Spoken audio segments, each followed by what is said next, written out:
Do you feel guilt when you shouldn't? Do you use guilt as an internal radar? I have been putting out a series on emotions. Emotions are an internal guidance system, and they're not always bad. Emotions are just data. They are what they are. They are neither good or bad. They only have a negative impact on our life when we are not processing them correctly. I'm going to be breaking this down to 7 basic emotions. And no, that's not all of them, but if you can master these 7 emotions, you're going to be ahead of a lot of people. The first one we're going to talk about is guilt. Now, a lot of emotions will have a physical component to them. You'll feel a physical sensation when they are active in your body. Guilt isn't one of them. Guilt doesn't have as many sensations as some of the other emotions. Guilt is more of a nagging that won't let you forget what you did, or like a pebble in your shoe. It's just always there getting your attention. Guilt can nag you and settle in your soul. And when it does that, it starts affecting your self worth. Now, guilt isn't always bad. You'll hear me mentioning that several times. Guilt can be a positive guidance system. If it is affecting the morality, if we have done something that goes against our basic morals, then we should feel guilty and apologize for our actions. But not when it is something that we are taking responsibility for that is not our own to take responsibility for and is just nagging and nagging us. This emotion flags a behavior when it fails to meet an internal ideal, what psychology calls an ego ideal. Now, think about that. Guilt isn't always bad when it leads to change a hurtful behavior. It can keep us from turning into a society where it's every man out for himself. So I know a lot of people feel like our society is like that right now. Guilt can remind us when we step outside of the bounds of what we have established is right and wrong. When guilt is used correctly, as a well-balanced internal guidance system, it's useful. Guilt is not helpful, though, to our lives when it's not being used in a well-balanced manner, when it's being used to manipulate us. Now, something I want people to always consider is that no one else can make you feel an emotion, including guilt. No one can make you feel guilty or any other emotion.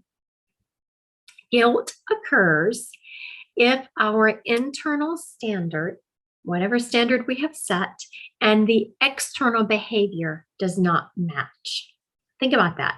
Our internal standard and our external behavior do not match. Then we're going to have guilt. Now you're saying, okay, well, how is that bad? Well, think about an example of if you have a parent who lives in another state and is ill, right?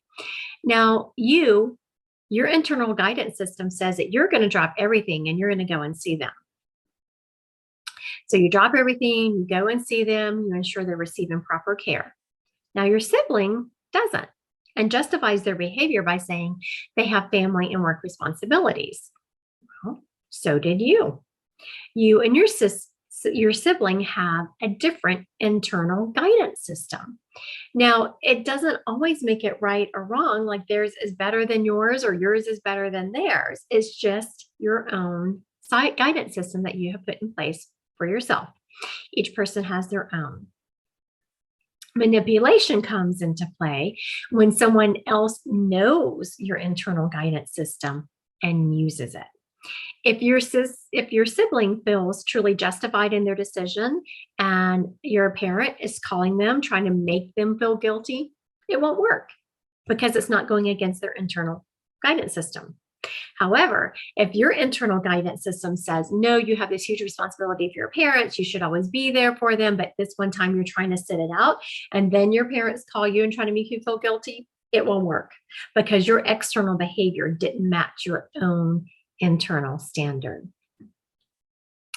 And in this situation, if we feel like we are being taken advantage of, if we feel like, you know what, I really have this huge work thing going on, or my child has this event going on, my parents should be understanding, and you know they're using your internal guidance system to manipulate you, it can also make you feel angry.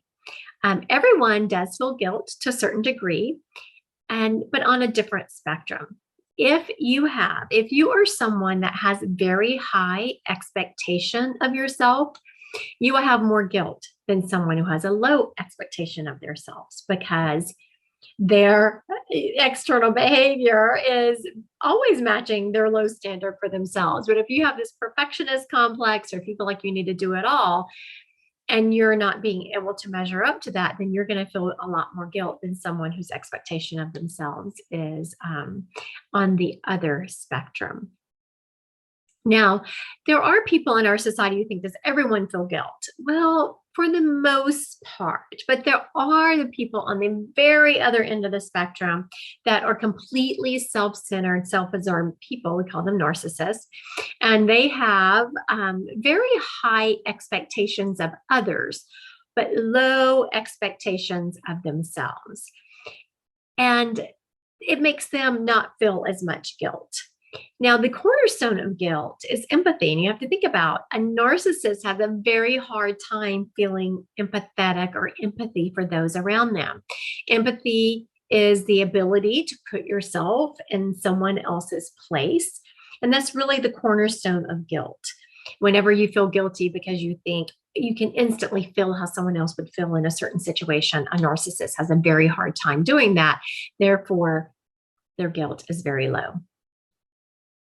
Guilt is most obvious when it is about your actions, when you feel like you have let yourself or someone else down. But there is also guilt over what you feel, which makes guilt in that regard a secondary emotion. Think about this. Guilt is usually when you have not measured up to your internal standards.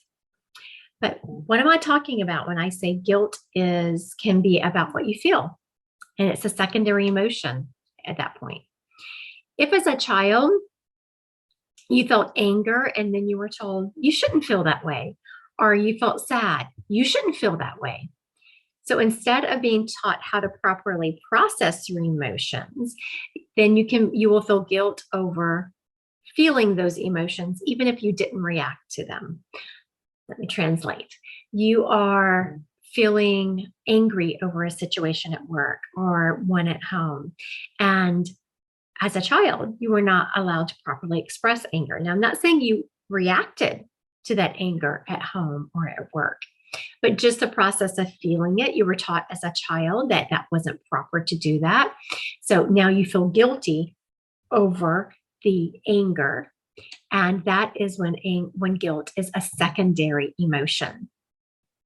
Now, you see a lot of times, and parents don't always do it on purpose, but if you regularly scold your child for having negative feelings, or if you were regularly scolded for having those negative feelings, even if those feelings were justified, if they were in response for your rights being violated or your needs not being met, then you probably learned it's more comfortable to feel guilty instead of the anger, leading to every time you try to assert your rights or needs, you feel guilty and undeserving.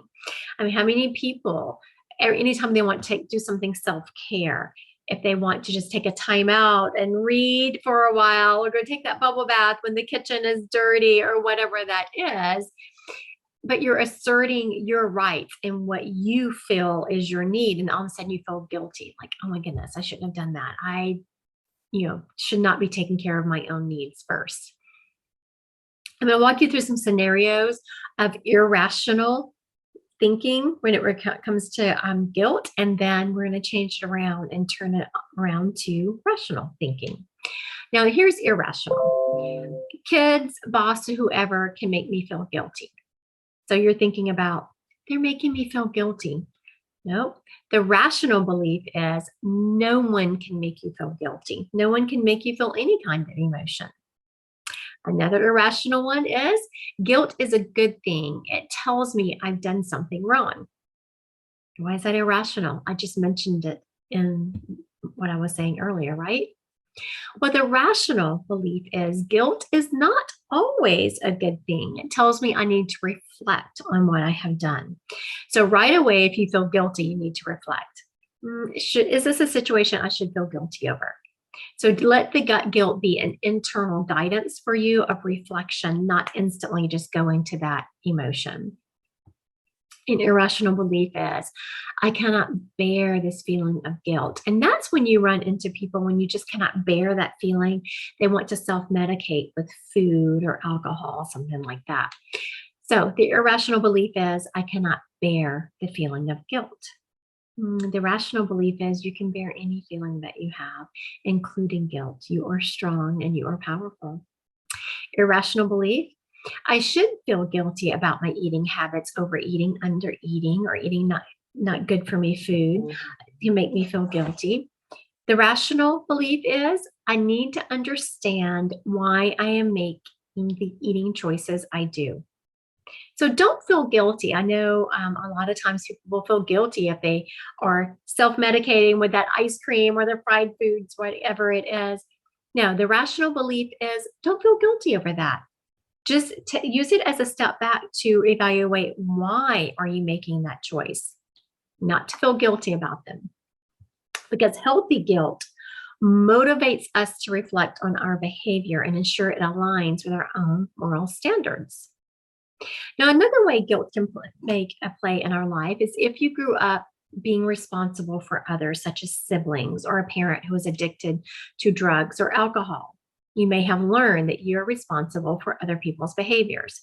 I personally grew up in a house where I had a brother who was handicapped, and I was responsible for him a lot. His daily care, his eating, bathing, just responsible for a lot of his, even though he was older than me, I was still responsible for him. So whenever you have grown up to be responsible for other people's behavior, you can then automatically feel that you are guilty by taking care of your own needs, that you want to say no to someone. Have you ever had that whenever you are, I'm just so exhausted. I cannot possibly make the 100 cookies for my kids' school, or I don't have time to volunteer for that event at work or with the local organization that I'm volunteering with. I just don't have time for it. And you feel guilty telling them no because you're trying to do some self-care. So when you have been made to feel responsible for other people's needs, it can feel very uncomfortable telling other people no so that you can take care of yourself. This is when it's so important to listen to your intuition. What is your body telling you? Are you just going to volunteer because to alleviate that feeling of guilt? Or are you going to really do it because you have the energy and passion for it? Also think about, did your sister guilt you into taking your mom to her appointment, even though she has less free time? Think about that. When people use that guilt as a manipulation, that is when you know that your best interests are not being met. It is okay to say no to others to have your needs met, even if your sister is trying to guilt you into making your mom's appointment or taking you to your mom's doctor's appointment, even though she could also do it. She just doesn't want to, so she's going to guilt you into it. Now, how does she know she can do that? It's because she's familiar. Our family is usually very familiar with our internal guidance system, and they know how to use it. And they're not always doing it to be mean. They're not always purposely trying to manipulate us. Maybe your sister is feeling that she has a right to self-care and then you don't, because you were always the person that took care of things. And that was just the pattern that was developed in your family. So when you are looking at guilt, don't always just think, oh, guilt is bad or, oh, guilt is good. Use guilt as a guidance system. Take it back. Why are you feeling guilty? No one can make you feel guilty. You are responsible for your own emotions. So take a step back. Can I say no? Am I only volunteering because I feel responsible for that? Make sure you're doing it for the right reasons. If your intuition is saying no, you need to take this time for some self-care. Make sure you are honoring that. Make sure it's the standards you have set for your own internal guidance system that is driving the bus for you, and you're not letting someone else do it for you.